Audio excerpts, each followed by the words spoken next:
Alright, so here's the box. It is the Rustoleum Home Floor Coating Kit. So it comes with the base coat, a clear coat, and then a cleaner to use on your floor before you start. There's a bunch of different colors.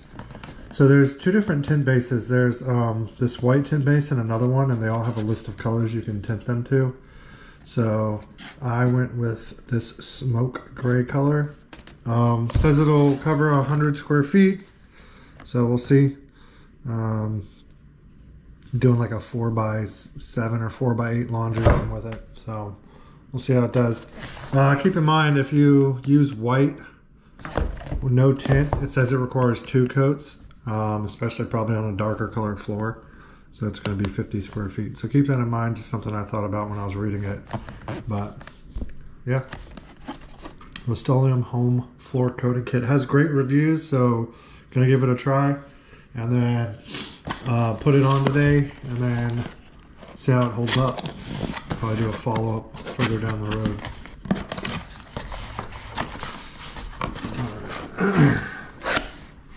So here's the step 1, which is the floor coating, and step 2, which is the top coat or clear coat, which I got in semi-gloss.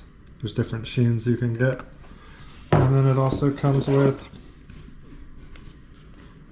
heavy duty cleaner, and cuts grease and grime fast, leaves no residue. So basically a degreasing cleaner. But since they supplied it, this is what I'm actually using on my floor.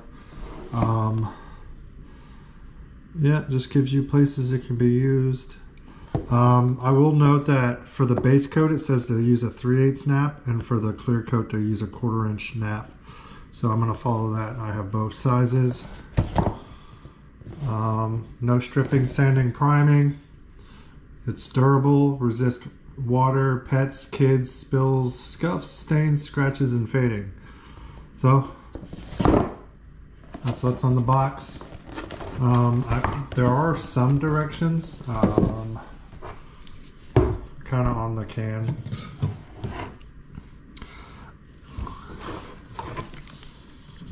So the base and the clear have the full code of directions on the whole process. But I'm not going to bore you with reading all that. I will talk about the time it takes. So it says base coat needs 6 hours to dry before top coat. So I'm doing this in the afternoon.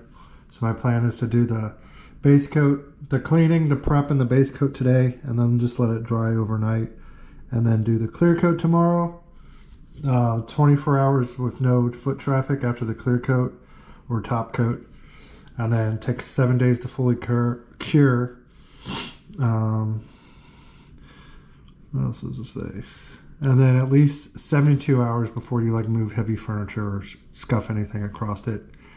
Right, if that coating and top coat aren't fully cured, I mean, if you do pull furniture or something heavy across it, it's going to take it up if it hasn't fully cured and bonded. So, all right, so that's the basic little unboxing of what I got.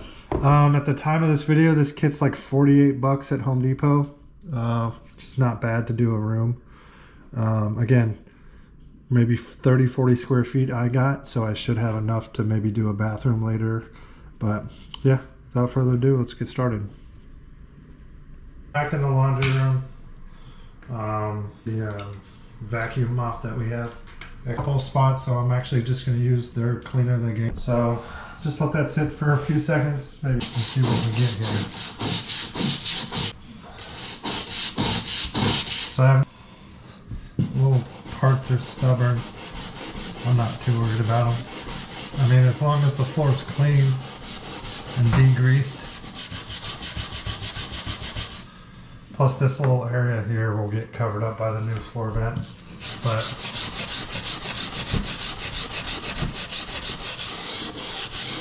yeah, so I usually start with my nylon bristle brush, and then I have a brass or copper brush. It's not going to scratch, it's pretty soft, but it'll clean that up pretty well.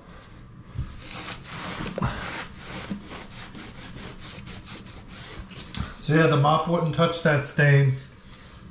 I still need to clean out this vent.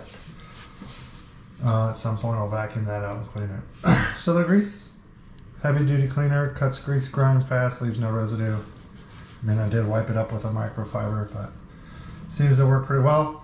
So for the rest of the floor, I'm just gonna put some of the cleaner on a microfiber and wipe the whole thing down. And then I only had to scrub like maybe half a dozen spots with the wire brush. I used the floor cleaner and a microfiber and wiped it all down. I'm gonna go back in and vacuum mop the whole floor. And then once that's dry, we will be ready to paint.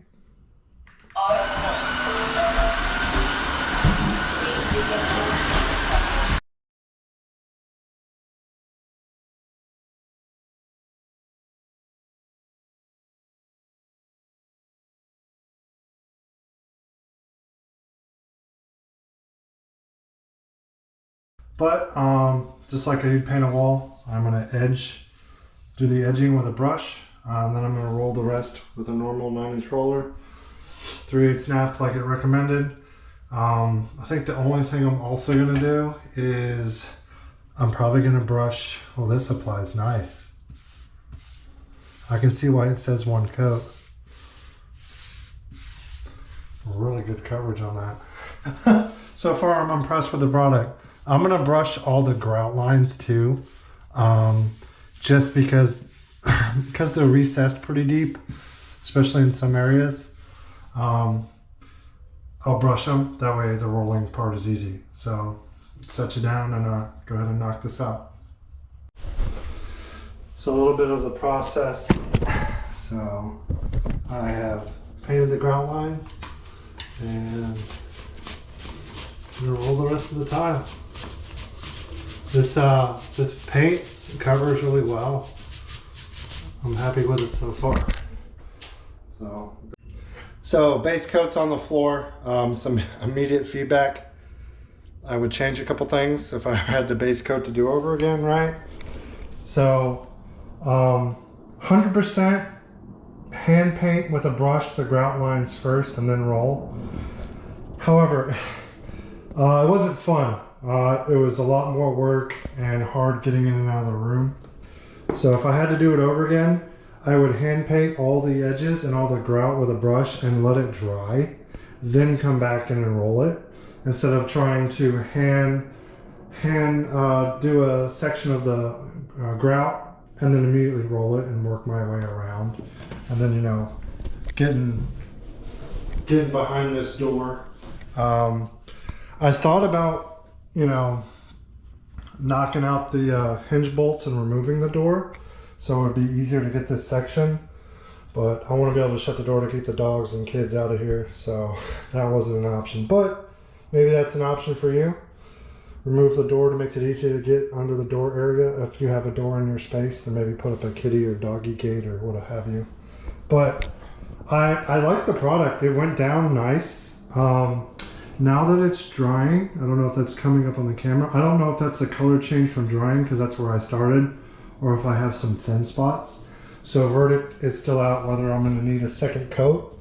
Luckily, my area is 8 by 6, I ended up measuring it. So it's about 48 square feet. The kit will cover 100, so I definitely have enough for a second coat if I need it. And again, this is a lighter color, and it says white needs 2 coats. Technically, this is smoke, but it is a very light gray. So it is an oil-based paint, and it cleaned up, or excuse me, it's a water-based paint, and it cleaned up nicely with just water. But it went on and it covered like a bonding oil paint, which was nice. So far I like the product. Let this dry overnight, and we'll come back and see how we did and see if we need another base coat. 1 coat, coated well, really good coverage. I'm happy with it.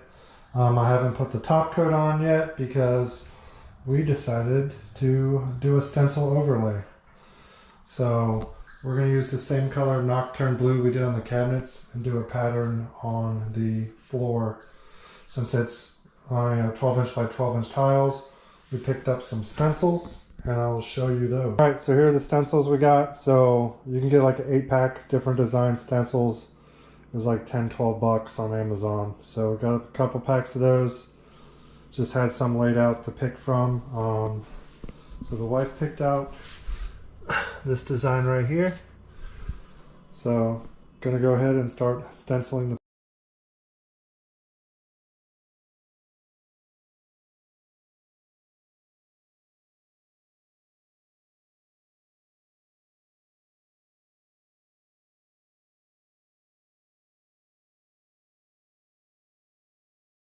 Alright, so all the full 1x1 foot tiles are painted, stenciled. So what I'm going to do, since the stencil is like plastic, you can't really bend it up the wall, it won't lay flat. I tried doing it in that corner, didn't work out. So all the full tiles are done. What I'm going to do now is trim, basically tape off a side and trim it to length to get that like 3/4 tile side, knock that out. This side is slightly smaller than 3/4, and do that next, and then cut it down to the remaining quarter to do that back wall, and then we will be done. A couple notes, really not hard to do. It is tedious. Take your time, tape it. I probably stopped 3 or 4 times throughout the process to clean the stencil. All I did was run it under water, cleaned all the wet paint off of it, dried it off, and then started again. And that's what we got. So I'm cleaning the stencils in the sink right now, cleaning the paint off. Once it's clean, I'm going to cut it and finish up. I'm going to do that back wall first. And we'll see you when it's all done. So it looks like it worked. Just cut it with some scissors. So this strip of tape allows the stencil to retain its shape where I cut it. So let's get back to work. So here's the cut stencil. Right, and that little strip of tape, it's not a big deal if I can't get all the way to the edge, because my that little 1/4 inch will be covered by the baseboards. They're 3/4 inch thick, so that there'll be no reveal, that'll all be hidden. So just have to do this line down the side with the trimmed stencil. Right, and then when I'm done with that, the side over here is a little smaller, like 6.5 inches, so I'll cut it one more time to do the ones along that wall, and then my final cut will be this small strip here. So another quick tip, Q-tips and some water. So if your stencil bleeds over, or you make a little mess up, the rag's really hard to get in, so a little wet Q-tip and then dry on the other side to clean up your mess. Alright, stenciling is done. Finally. Had to cut it quite a few times. Even when I cut it the last time, I had to cut it shorter on one end to get that corner. Then I had to clean the stencil, flip it over, cut the other end to get that corner. Very tedious, took a long time, but if you take your time with it, turns out pretty well. So, and yes, that's the router that I rigged to a box and harness to the window to keep it off the floor. So let this final couple stencils dry, and then once this surface paint is dry, I'm going to wash, vacuum and mop the floor and get ready for clear coat. So step 2, top coat is on, the clear coat.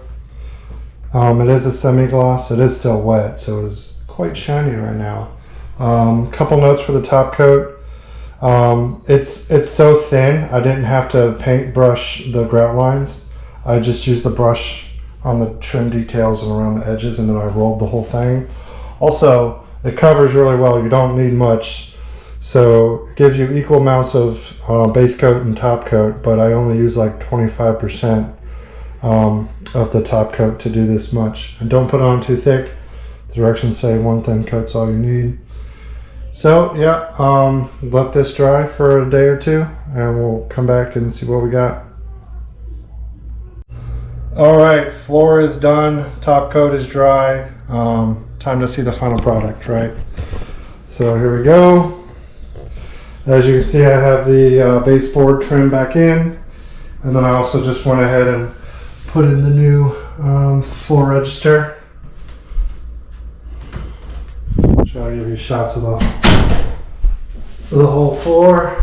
The stenciling worked great. My baseboards covered anything all the way around. So pretty happy with it. Overall, this Rustoleum kit, I really like it. So it gets a thumbs up for me. If you want to redo your floor, especially tile like this, that's usually more time consuming and expensive to rip up tile, new tile, grout and all that. This is an option. And again, you don't have to stencil. You can just pick a color you like, paint, and top coat it. So the clear coat dried much faster than the base coat. So the directions kind of say wait 6 hours and then put the top coat on, but the base coat was still, probably echoey. Let me open this door. So the base coat was still, it was still really tacky. So whereas this clear coat, I gave it 48 hours, but after 24 hours, it was pretty much dry. So maybe that time frame is for both the coats together, but I have to walk on my floor to coat it. It's in a dead end room, so I had to wait for it to be not so tacky before I put the step 2 top coat on. So yeah, those are my findings. Really like the product. The project turned out nice. It was, I think, 48 bucks for the Rustoleum floor kit, 10, 12 bucks for a stencil kit, and then I just reused the cabinet paint to do the stencil. So, and then it came with the cleaner and degreaser you used before. So yeah, check it out if you're looking to do a project like this. Hope you enjoyed some of these tips I figured out along the way, and have fun. Thanks for watching. Bye.